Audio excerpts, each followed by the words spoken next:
Thanks so much, everyone, for being here. It's my honor to introduce our two panelists. First, Samantha Wellington from TriNet. Today, Samantha is the Chief Legal Officer and Secretary of TriNet. Prior to TriNet, she worked at Oracle. She holds bachelor's degrees in creative arts and laws from Wollongong University, as well as a Master of Laws in Communication and Technology Law from the University of New South Wales. Welcome, Samantha. Thank you. Great. And then next, Mike Brizel from FreshDirect. Today, Mike is the CAO of FreshDirect. Prior to that, he was the general counsel of the company. He came to FreshDirect from Saks and has both a BS and a law degree from Cornell. If we could welcome our panelists. Great.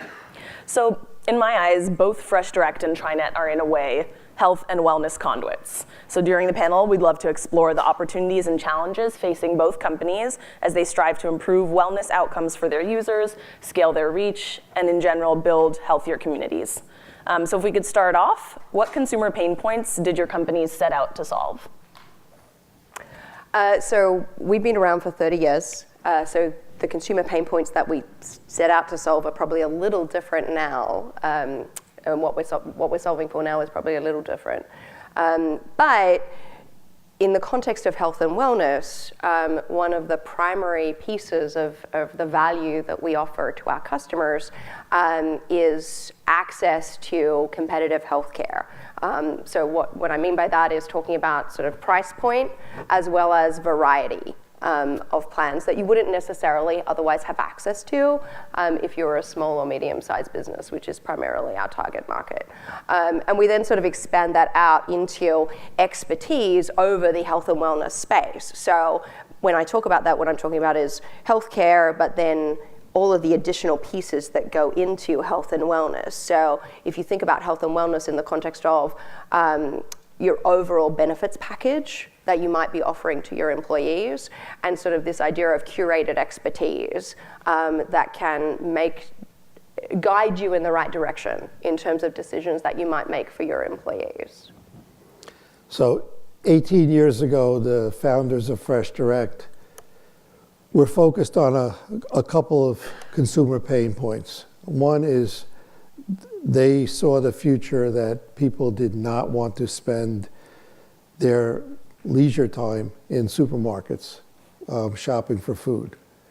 And the second thing that they knew they had to solve for was they wanted to be able to provide one place where the consumer can find fresh food of high quality, or at least quality equivalent to what they were used to buying at the supermarket. And so they set out to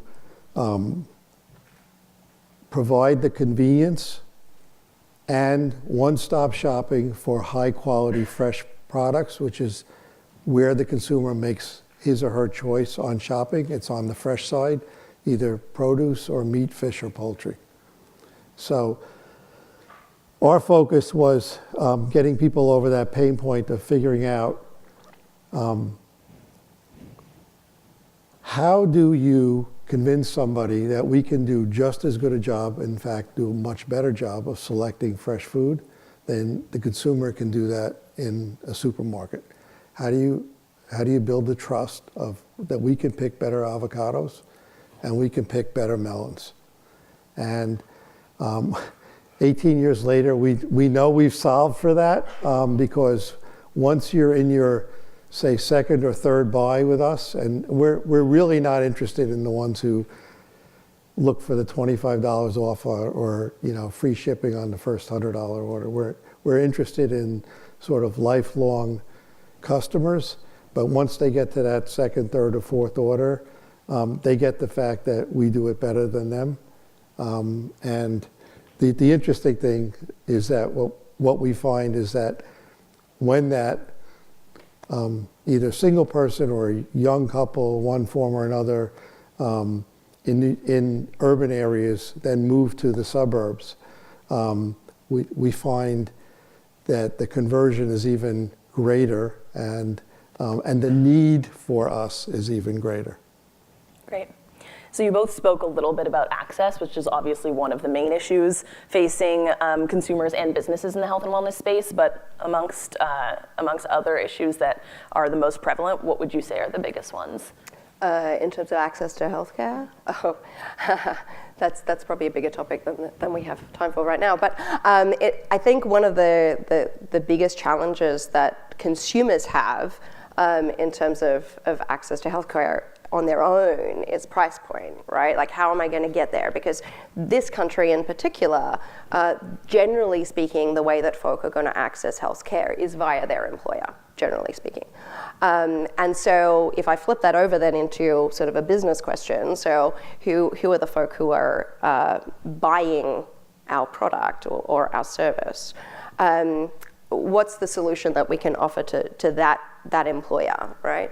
And the solution that we offer is a holistic answer for their employee base. Because what we find is that employers, generally speaking, really care about their employees, right? They want to do the right thing by their employees. They want to provide access to high quality healthcare. They want to provide access to a benefits package that makes sense. They're also trying to attract talent, obviously, but they care about providing that to their employees. And one of the things that we do, I sort of mentioned this idea of curation in sort of the first piece, but providing sort of this curated solution to our employer base, so our customers, that they can then provide access to their employees, is a really powerful thing, because it becomes we're utilizing technology, right? So we utilize an application or sort of the desktop, however you want to access the technology. So it's easy to get into, and then it's this curated solution that is your healthcare as well as your entire benefits package, your 401k, all of that sort of thing. So from our perspective, providing access to consumers happens via their employers, who are our customers. Right. For us, access has a couple of dimensions. One is consumers really want to understand what they're buying, what's available to them. They want to see nutrition information. They want to see ingredient labels. They want to understand whether this is a product that works with them on the particular types of either diet or food restrictions that they're under. And we make that, we make it available right on the app, and they can pull it up and do their shopping when they have time to do that. The other part of access is there's many places in urban settings that are food deserts. They just don't have access to, a supermarket that has 5,000 or 10,000 items for sale. They may be small little mini marts, but they don't have a variety. Or they're not open at a time when that person has time to shop. And so we provide access either through our next day delivery service, which is Fresh Direct, or our same day, which is Food Kick, to both that information and also to the food product. Great. So influencing consumer behavior and really instilling trust with your users. I think we know that that's both essential to growing a company user base and continuing to have repeat customers over time. How would you say you all do that in a unique way? Yeah, so I think the trust piece, we talked about access, and I think there's this issue of engagement as well. Like, particularly when you talk about health and wellness, you need to, like, your employees, I think about it in the context of employees because that's sort of the service we offer. You need to engage them, right? They have to engage in this health and wellness program that you've made available to them. Generally speaking, across the industry, engagement in health and wellness programs, notwithstanding the amount of money that employers spend on them, is about 35% of your employees are engaged in your health and wellness program. So you need to come up with a bunch of different ways to encourage folk to engage. And when they do engage and they have a good experience, then they trust that you actually are doing the right thing by them, and then they engage even more. So we have a health and wellness program that is made available that is built on points, right? A bunch of people have probably heard of these types of programs where for certain types of activities, maybe you've got a step challenge or whatever, and you win points, and then you can trade your points in sort of a store, an online store that will give you can get a Fitbit, or you can go out for dinner or whatever. And some of the things that our health and wellness program gives points for is things like preventative care, because that's a big issue in terms of sort of the rising healthcare costs. But then we also have this rather unique service that builds trust, which is called Best Doctors. And essentially Best Doctors is like a second opinion service. So, I've gone to my regular doctor and I've heard that I have pneumonia or bronchitis or my arms, whatever's wrong with it. I utilize Best Doctors, which is a teledoc service, to have a second opinion. And I get points for that as part of my health and wellness program. So we're encouraging people to engage with it. And what has been really interesting with the experience of Best Doctors is across last year, folk who engaged with Best Doctors, 88% of people who engaged with Best Doctors then changed their treatment plan. And what that then breeds is sort of repeat customers of sort of your health and wellness program, which sort of speaks to trust and your trust in the curation of the service that's being created. So I think in order to get to trust, particularly in the space of health and wellness, you have to get engagement first, and it has to be a good experience. So across our program, we have, like I said, 35% is sort of the industry average. Across our program, we have about 70%, which is pretty good. We would like to be better, but it's pretty good, and it's really bred off this idea of sort of trusting in the service. And we engage our customers in a variety of ways. In our Food Kick area, which is our same-day service, we constantly update the stream of offerings. So we do it like pre-breakfast time, breakfast time, lunchtime, dinner time. And we're constantly refreshing the feed so that we're giving people choices and we're educating them on what's new and different in food offerings. And we do it, obviously we do it by season, but we're doing it by time of day and by what's ripe, what's not ripe, what's interesting. Here's a new bottle of wine, try this. Here's a new prepared meal for your family, try this. On our Fresh Direct site, we like to engage our customers with some storytelling about the particular farms that are growing various animals for us, or crops for us, or, for example, we love this story, the folks at Driscoll's out in the West Coast, how they're creating a special berry, and they're going to try it out just on our customers.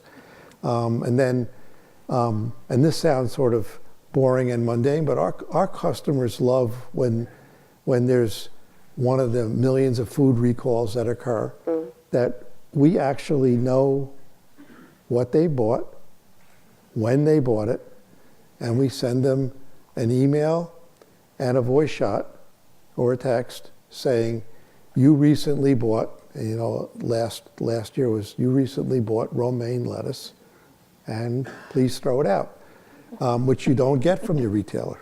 Yeah. And guess what? Our customers really love that too.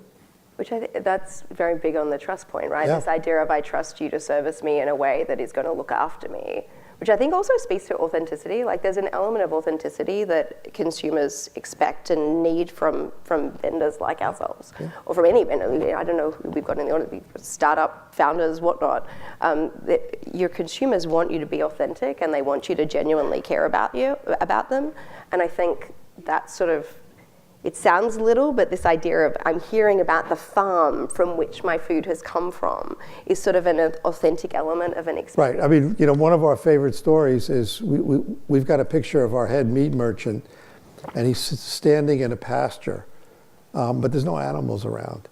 And the farmer is raising grass or hay or whatever in a certain way, because he knows that as these animals grow off this field, that meat will taste dramatically different than in some other location and farm.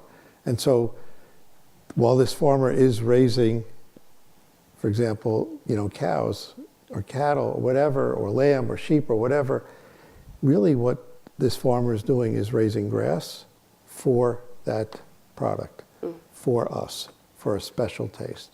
Great. So I think last question, and then we'll open it up to Q&A.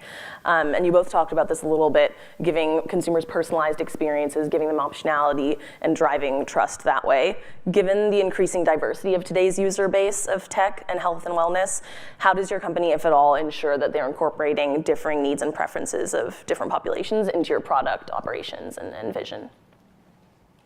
I mean, we understand that there are sugar-free diets, there are gluten-free diets, there are vegan diets, and obviously, we make those products known and available. But we also, we have a we have a nutritionist on staff. That information that she can convey about nutritious family meals, it's up there on our website, available on our apps. We push it out to people with suggestions on what to look for, what's the newest thing, the best thing today. Here's a product that you might want to look at. And by the way, the food incubators come to us all the time because they got some really interesting product. They're not ready for mass distribution, but they think in a same-day delivery service, which has a lot less SKUs available, that we might be a good place for them to gauge consumer reaction to it and get feedback on a new product. So I think about this question because of what I do, I guess, largely in the context of benefits, right? So if I think about what is the benefits strategy, what are you going to make available to your people, and how are you thinking about that? So in the context of diversity and inclusion, is the benefits that you're going to make available to your folk, are you doing that as a table stakes kind of exercise? Like, this is just what I need because it's what everyone else has, and so therefore, here's a package. Or are you doing it in a way that thinks about different needs that different folk may have? So not everyone's going to use the entire benefits package that you're making available, but different pieces of it are relevant to different folk inside your organization. So I think as organizations start to shift more towards the inclusion part of diversity and inclusion, they start to think a little more in this way. So by way of example, is your organization providing adoption benefits? Has your organization thought about whether or not you're going to pay for freezing of eggs? Has your organization thought about volunteer paid time off and what that means? Has your organization thought about are you going to send milk home for breastfeeding mothers who may need to travel whilst they're breastfeeding? Has your organization thought about the fact that maybe there's a breastfeeding mother who is donating her milk because her baby passed late in pregnancy, right? You probably haven't thought of all of those things, but I think the most important piece of your benefit strategy in this context is ensuring that the folk who are charged with administering that program for you understand what statement you're trying to make with that particular, with your benefits that you're making available to your people. So that if you give a crappy answer in respect of that last question, you at least did it intentionally, you meant to do it, it wasn't a mistake.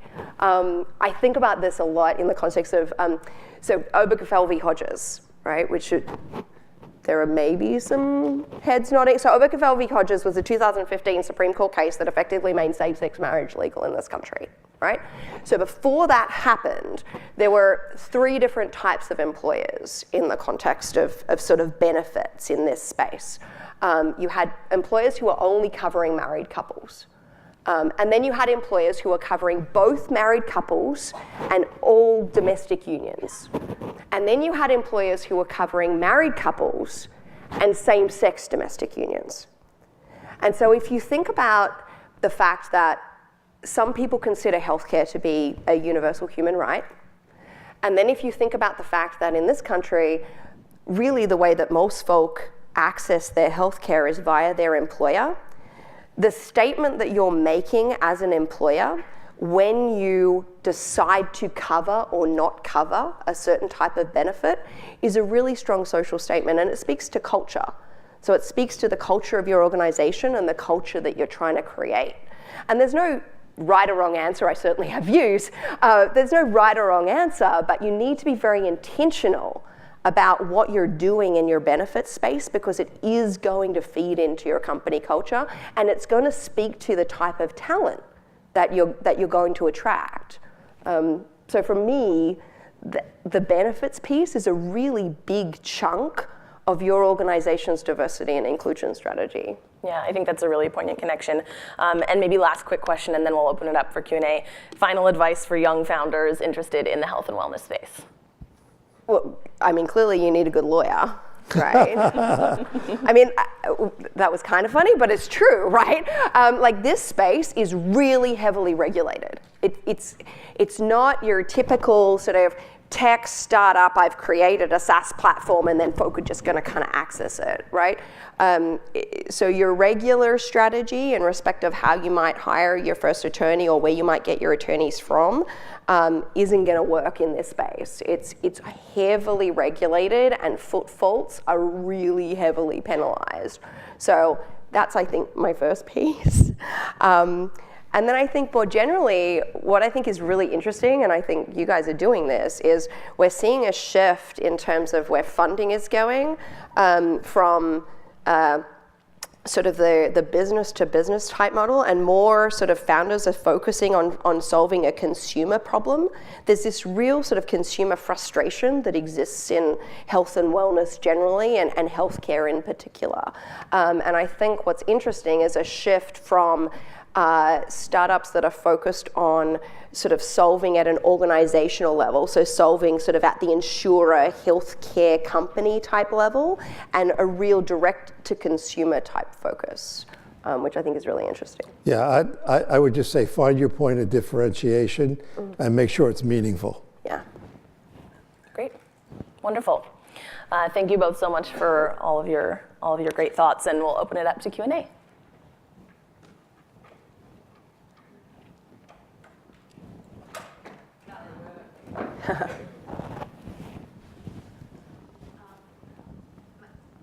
I'll just talk loud.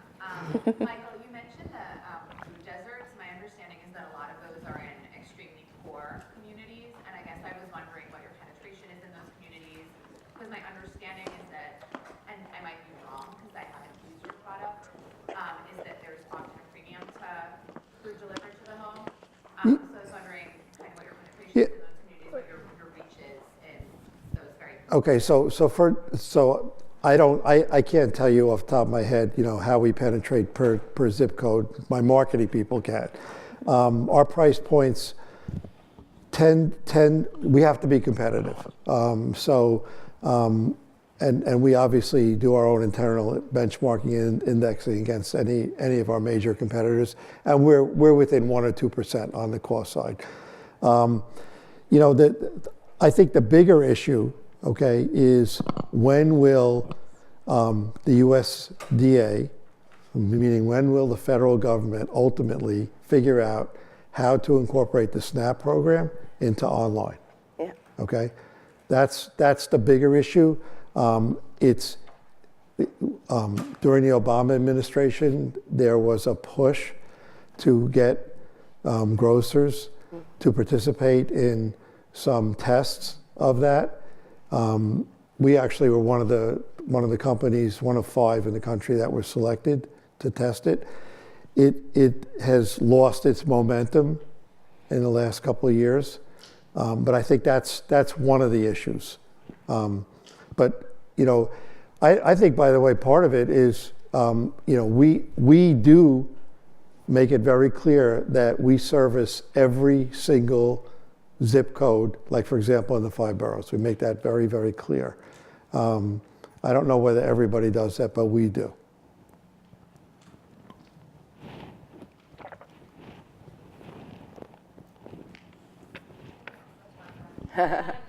Wait.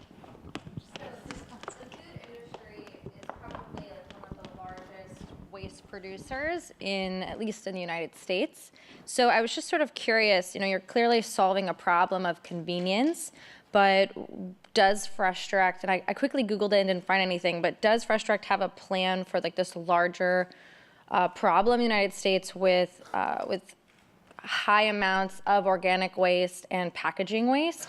Whether it's this idea of like Americans are obsessed with perfectly looking fruit and produce, and it may look great, but it actually could taste bad. But is there a solution to like misshaped fruit and that industry? We need about an hour, okay? 4 minutes. But what I would say is, like our scrap, okay, which is a big part of any grocer's profit margins, is best in class, okay? But that's because our business model enables that to happen. Everything that comes in on Monday, especially on the fresh side, is out of the door either by Tuesday or Wednesday. And for example, when you go into a traditional grocer, okay, and you go into their fish selection, right? So they've got a piece of salmon that's wrapped up, right, in plastic and styrofoam, right, and put there for display in the hopes that somebody will want it.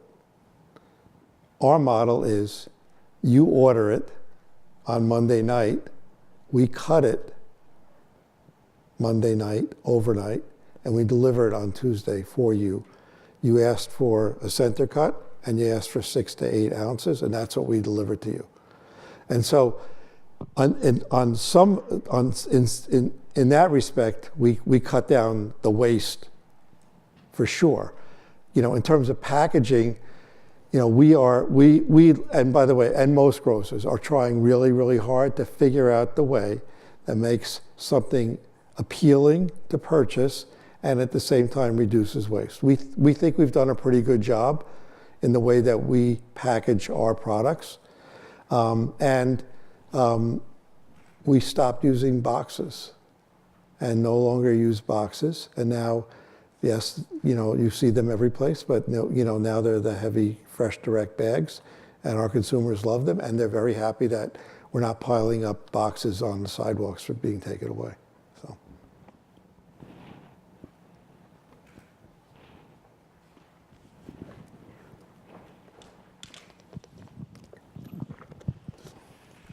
You mentioned about the difficulty, because you're both in very highly regulated industries, and in particular with Fresh Direct, you guys were picking up after the web van disaster.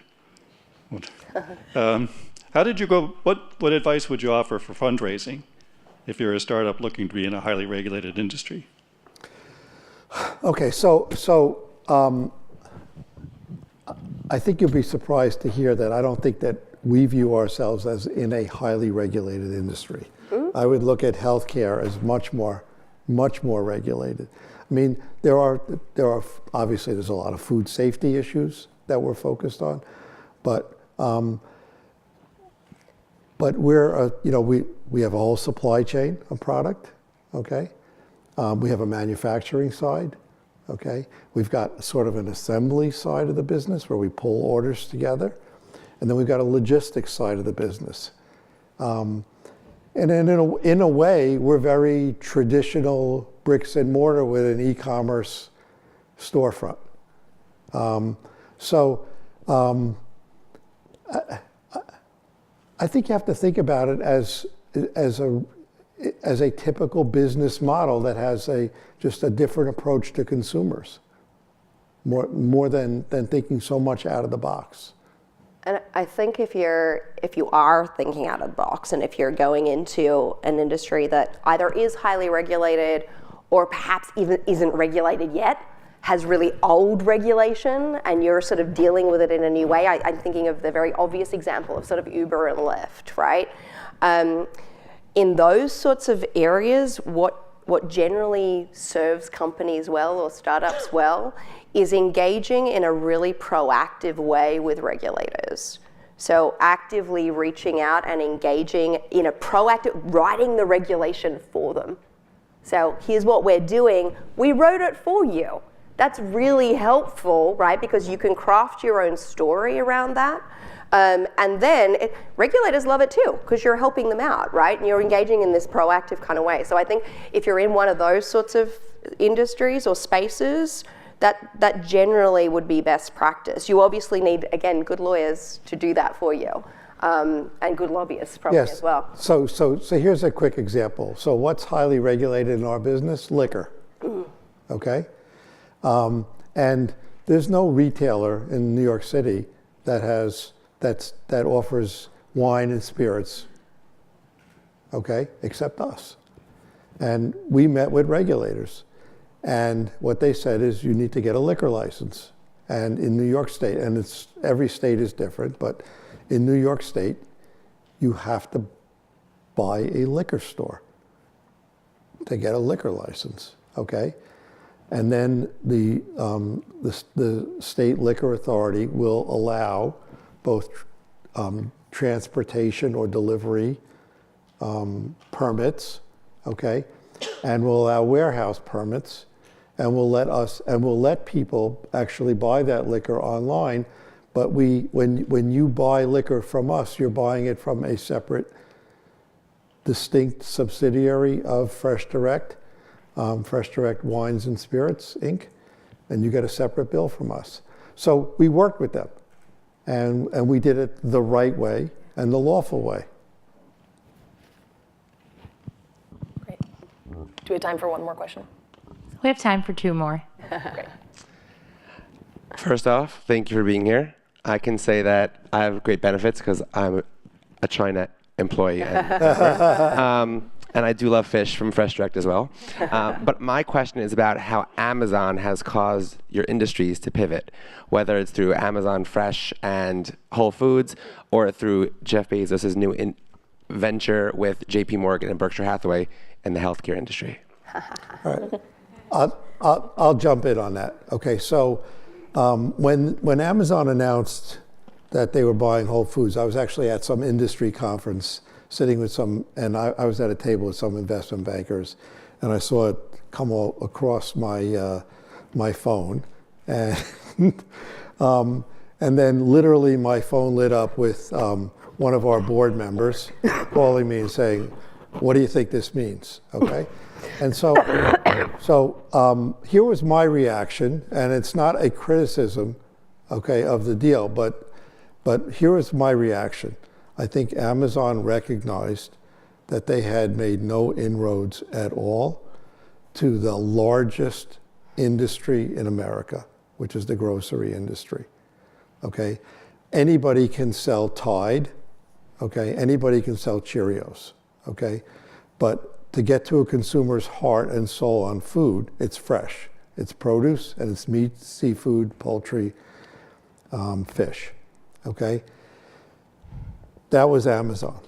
Whole Foods, okay, had a very interesting, I think, customer proposition, okay, but, okay, the world had moved quickly towards organic and special sourcing of foods, okay, and many of the things that you could find in Whole Foods, you can find at Costco, okay, and same quality.